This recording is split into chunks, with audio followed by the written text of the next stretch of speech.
Okay, I've seen some people talk about the spiritual side and like implications of the movie Obsession, and I thought it was really interesting, so I thought I would give in my 2 cents.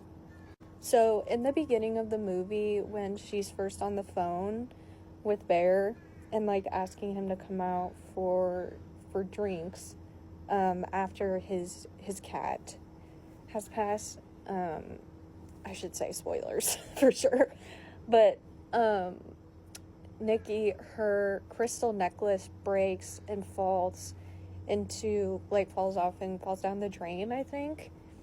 If I remember right, like, that's how, like, it breaks.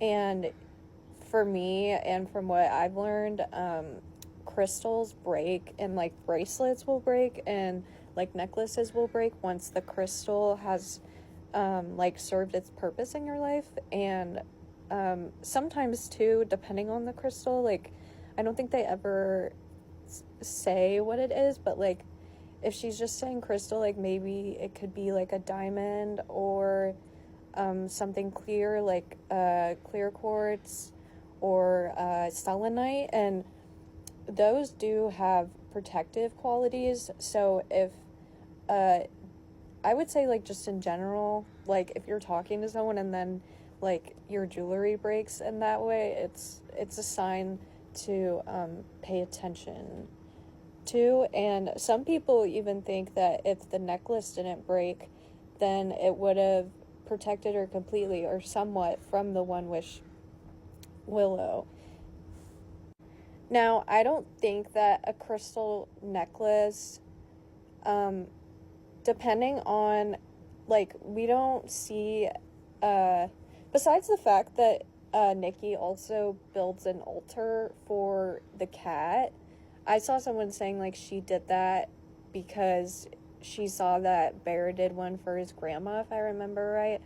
But now thinking more about it, I feel like she may have been spiritual because she's also an artist. And I feel like creative people, writers like she is, people who are tapped into that, people who are very creative, tend to also be spiritual. And I think that's another thing this movie, like, I don't know if it intentionally or unintentionally comments on, like, how women who are artists and creative, because Sarah is also a victim in this whole, like, love triangle. She is also an artist and very creative. And but the necklace, depending on if she, like, enchanted it or enchanted it, like, especially with protection, or like protection from her ancestors, or the crystal was connected to her ancestors in some way and, like, passed down, then, like, that would give it a lot more power to stop the One Wish Willow, especially because the necklace sits right on your heart chakra most of the time, and kind of close to your throat as well. So definitely, like, I think it could have helped a bit, but in my spiritual opinion, I don't think it could have stopped the wish fully, but it could have helped her enough that she could have realized what was going on, because she could have been able to switch between being Wish Nikki and real Nikki more to but even when she couldn't